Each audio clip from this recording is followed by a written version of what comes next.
damage myself. Yeah, this game is quite nice because of all the things I've been doing over the years since I started this channel. Started in 2022, I think. It's been doing a lot.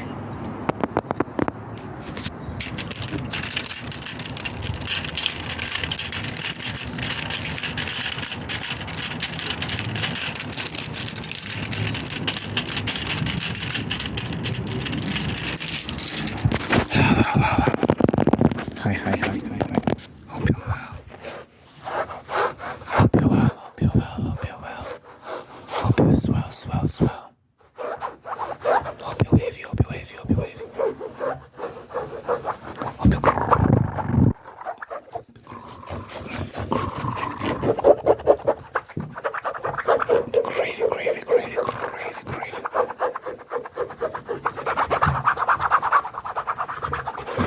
Are you good? I hope you're good. Good. I make music, by the way. I make music. I'm doing a song a day challenge where the goal is to drop a song a day until the end of the year. I drop 7 songs every Friday 7 songs. So link in description if you want to hear what I drop this past Friday. I dropped 7 songs. Link in the description. You can also go to my YouTube Shorts tab. To check out clips of all the music I've been making. You can check out little clips if you just want to get a taste. So yeah, go check that out.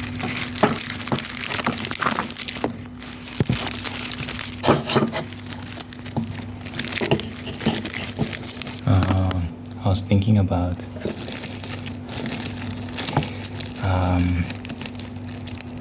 the difference between dating and courtship. Someone was like asking the question of like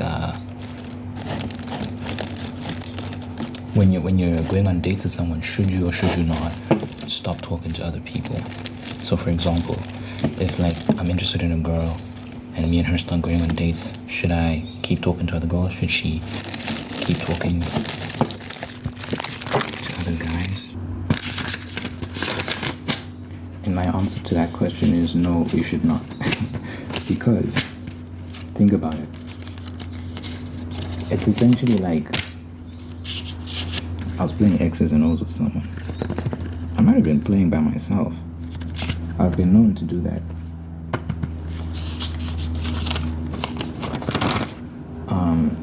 But I think I was playing with someone. Let me make this. I'm not sure. But both of them look like my handwriting, so I think I was playing by myself.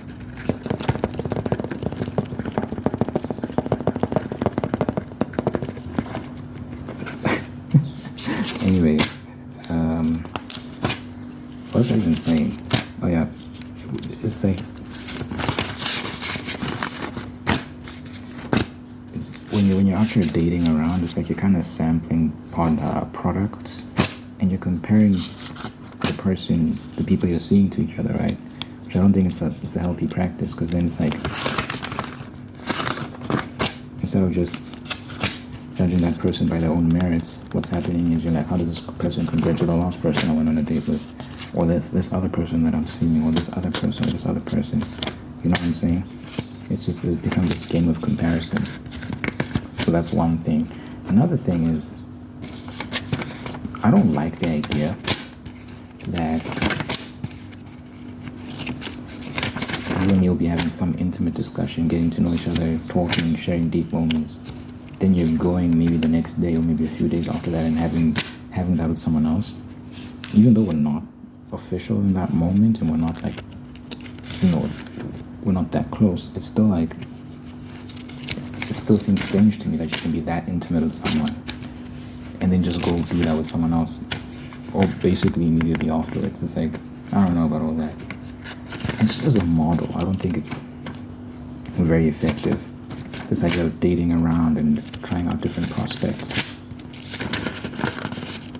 I think if you're more committed, you're more serious in terms of getting to know someone, you can make a more informed decision. You can really zero in on an individual and find out more about them if you just give them more of your time and attention, versus if your attention is split between 5 women have more options than men, generally speaking.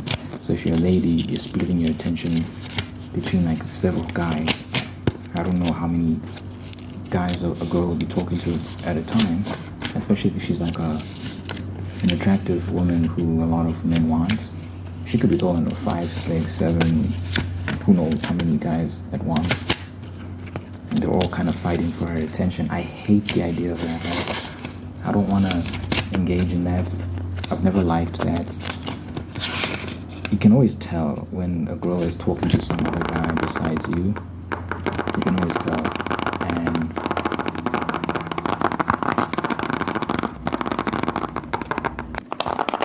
I just don't want to be out here competing for attention, you know what I'm saying? I don't like that. Now, courtship was a thing back in the day. I'm a fan of the concept of courtship, how that used to work. Very basically, if you're a man and you want to pursue another man's daughter, you would go to that man, ask for permission, and then she likes you, he gives you permission, and then you start seeing if you two would be a good fit for marriage. She decides, and then the woman decides. She can either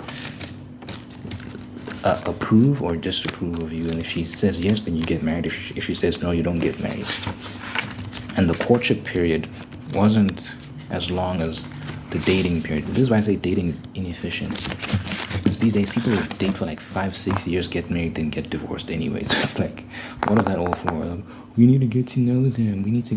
Funny enough, the marriages that last the longest, it's so contrary to the stupid advice that gets given by a lot of people who don't know what they're talking about. You know, like what's common advice that gets given out? They say you need to gain experience. So you need to date a lot. You need to have sex with multiple people. You need to do this. You need to do that, so you can gain experience.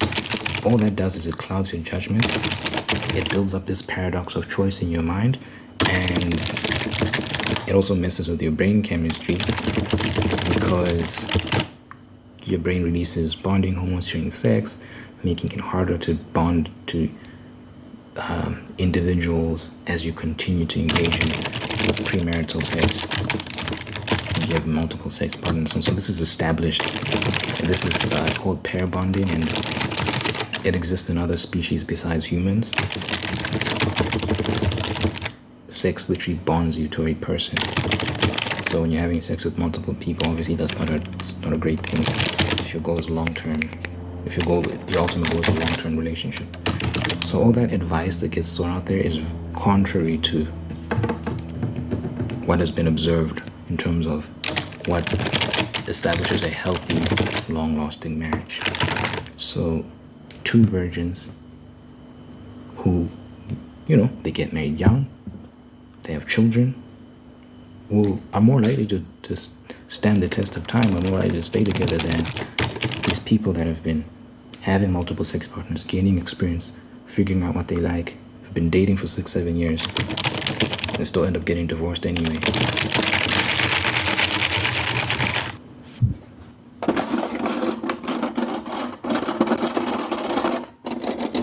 So,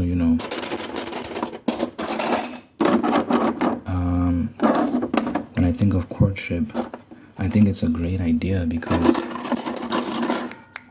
it forces people to be serious. As a man, if I'm like, there's a woman I want, it's like she's cute, she's whatever, I want to get to know her.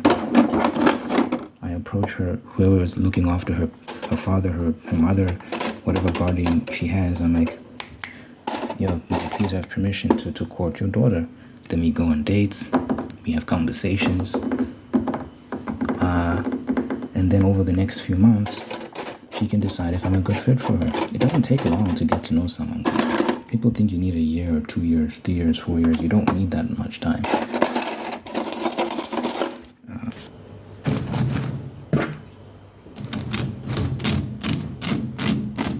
It's all about the sort of conversations you're having. Think about it, right? If you're someone who is seeing someone with the intention of marriage. Like you whenever you go out on dates, your whole goal is getting married. It isn't this lackadaisical approach of we'll see what happens. I'm just having fun. It's just vibes right now, and then we'll see what it turns into. No, like you're actually intentional. You actually have a mission. When you have a goal in mind, you're way more specific and intentional in every decision you make, in every question you ask. So think about a conversation between two people whose sole goal is marriage. That's what they're thinking about. Those conversations are very different to people who are just, feeling things out, vibes. They're just cracking jokes. So immediately you're asking questions about children, how many, finances, sex life, this, that, and the third. Like you're asking like pertinent questions and gaining relevant information that will aid you in the long run and inform you, so that when you're making a decision, you're making an informed decision. And you can acquire this information it depends how often you're seeing the person, but let's say you're seeing them once a week. In a month, dude, let's say once a week, and then you have a 3-hour date. You're having dinner, you're talking for 3 hours. I've been in situations like that. You see her grow, you're having good conversations, time flies by.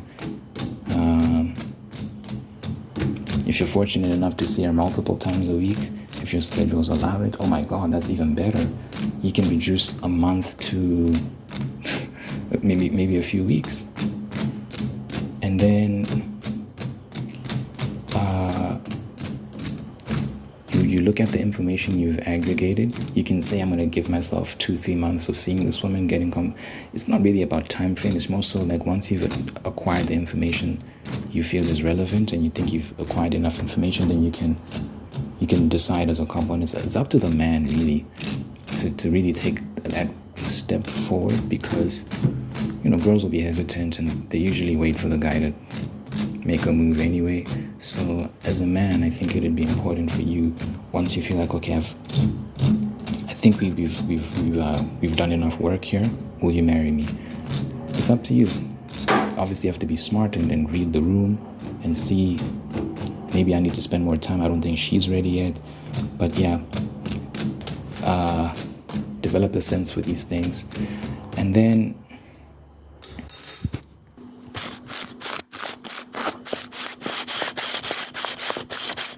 before you know it, you're engaged.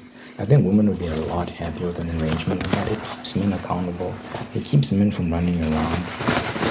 Because with the courtship system, you can't be out here just, slinging dick. You can't be out here just giving it up as a woman either. Because then people will find out and be like, no, she's a hoe. These days, hoeing around has become very normal. It's become accepted. It's the standard, actually. So if you're not doing it, you're almost weird. But the courtship system, men can't be running around being unfaithful and whatnot. It's just not, it won't work. The system doesn't allow for it. Obviously, there'll always be people that act outside of the norm and are deviants and want to misbehave, and that is what it is. But if everyone, generally speaking, subscribes to the system, we'll reduce the amount of people that cheat, we'll reduce the amount of premarital sex, and we'll have longer lasting marriages, and people who are happy in their marriages. Because back in the day, the issue with the way things worked back in the day was happiness in your marriage wasn't really prioritized. Marriage was usually about utility. Like, we need children, we need resources. So if you marry our families, more resources, so on and so forth. Things like that. These days, a thing you take into consideration is this individual going to make me happy? Which is an important question, That's a relevant question, especially if you want your marriage to last long. It makes it easier if you actually like the person you're with. So I think when you have these conversations and you prioritize the more prioritize the more relevant questions instead of engaging in small talk that doesn't really go anywhere. It's useless. You don't really learn much about the person. If you do that, you can really learn a lot about an individual and decide whether you want to spend your life with this person or not. And you can learn very early on if they're a fit for you or not. If not, you just move on. And again, remember what I said. You can learn a lot about a person from 1 3-hour conversation if you ask the right questions. If you know what you're doing, you're asking the relevant questions, you can learn a lot in a 3-hour conversation. I've seen it myself. I've employed these methods. So what do you think about this? You have to be smooth with it. You can't just dump it on a person without finesse. But you can get a person to open up about all sorts of things in the first date. I've done it. I've seen it work. Talking about children, talking about marriage, talking about sex, the frequency of sex. How much sex is too much for you in a marriage? What would you think if we had sex every day? Like, these are questions I'd ask, and they'll be fine answering them because it's about your approach. You make it interesting and you frame it intellectually. You're not being a creep about it, but it's an act. I'm curious. I just want to know, what do you think about this? Oh my God, dude! In one date, you can learn so much about a person. And I was actually seeing a girl, and we had these engagements. We'd meet up and have deep conversations. And then I realized very early on, we're not gonna work. And I stopped talking to her. I stopped asking her out. Because I knew that this is not going to work in the long run. We'll be very unhappy if we each other together. She's attractive, but that's it. Like, everything else was just incompatible. She's also an artist. I'm an artist, so there's that.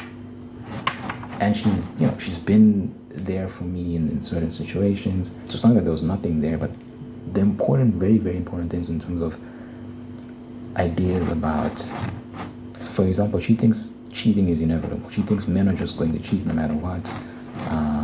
Cheating is normal. My parents have cheated on each other, so I just think cheating is normal.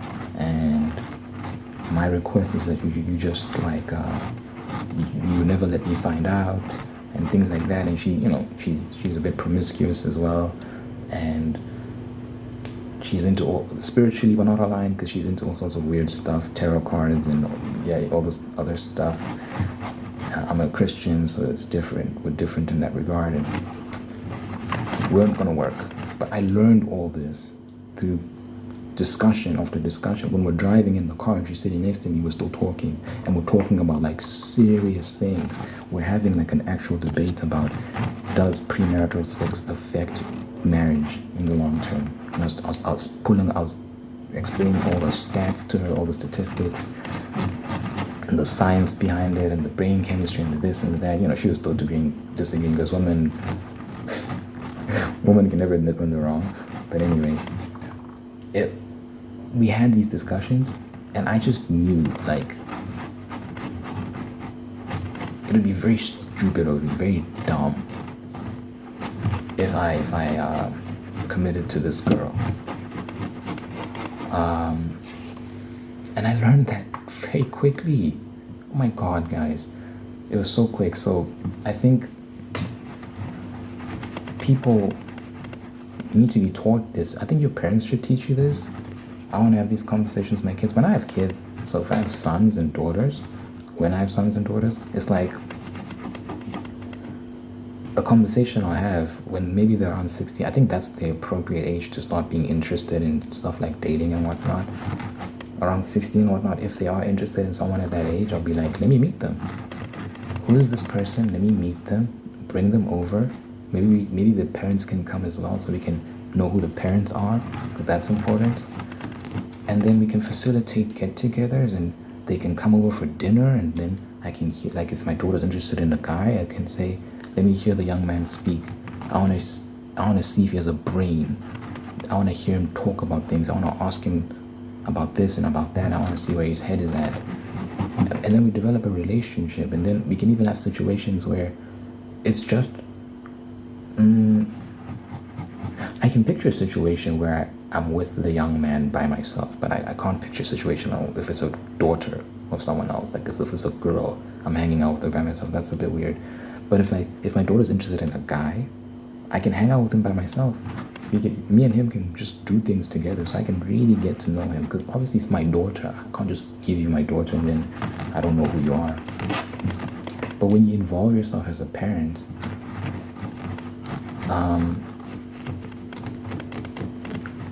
and you develop real relationships with these people that will be, romantically involved with your children, it makes things easier for the family as a whole. There isn't this separation, and things don't have to be done in secret. That, you know what I'm saying? And there can be a respect between you and the person that's dating your child, and your children can also respect you and know that they don't have to keep things from you. And I think things can work out better now. If your child wants to date some delinquent, some degenerates, obviously that's when you have to put your foot down, because that's not going to work. But the idea is that before you even get to that point, you instill the sort of values in your children that would prevent them from falling for those sort of individuals, where they can pick up on the red flags. And girls who have fathers in their life, statistically speaking, are less likely to fall into teenage pregnancy and all these other things, all these other pitfalls in modern dating. They're less likely to be promiscuous and so on. So if a girl has a father, an active father figure in her life, a father who's actively engaged in her life, giving her direction and discipline, she's going to be a good woman who makes good decisions because her father was involved. I want to be there for my daughter. I want to be there for my son. And I want to be involved. I want to know, who is this person interested in? Let me get to know them. It doesn't have to be this antagonistic relationship where I'm the mean dad that's trying to scare you away. But I just want to know if you're a good fit for my child. And if I think you're cool, you and me can have a relationship. Then you can be cool with the whole family. Isn't that beautiful? Then you can come over to the house if you want to come over to the house. You can have dinner. You can go on trips with us. It's beautiful. And then we understand that you guys are not going to have sex before you get married. That's never going to happen. But you can hang out with us. You can do this. You can do that. And then we can start developing a time frame for marriage. Like, okay, you guys know each other really well. You've already decided that you want to spend your lives together. Let's start talking about marriage. We can support you as a family. We can do this and that for you. They can get very... I'm all for a young marriage. 20, 21, 22, doesn't matter to me. 18, 19, I think some people have gotten married. I know people that have gotten married that young and are still married, have children, are successful, have built businesses together. It's not about the age. Obviously, adults, they get married as adults, obviously, but 18 legally an adult. But when they have that support structure as a family, that they're supported by their families, and they have good values, and they have good heads on their shoulders,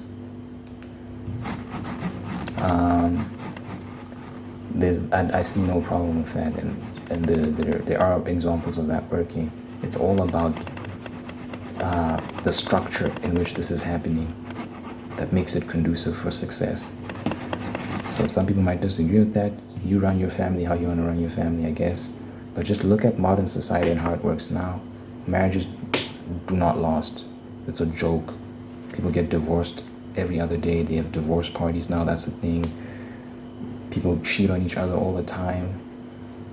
Like, it's a joke. It's a joke. It's an absolute joke. Even if people do stay together, how many of them are happy in their marriages?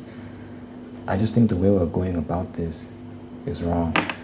Some people come to the conclusion that marriage in general just doesn't work. That's the wrong answer. That's the wrong conclusion you've come to. Your reasoning is flawed. Marriage is absolutely the answer, but because it used to work, just doesn't work now. So yeah, let me know what you think in the comments, of course. But that's how I'm gonna run my family. That's how my approach to dating is going to be. And I'm looking forward to the woman I get to meet and have conversations with and eventually marry. I think our marriage is going to be beautiful. I think we're going to have a really good relationship that is honest and truthful and fun and exciting and productive and Our children are going to benefit immensely from that.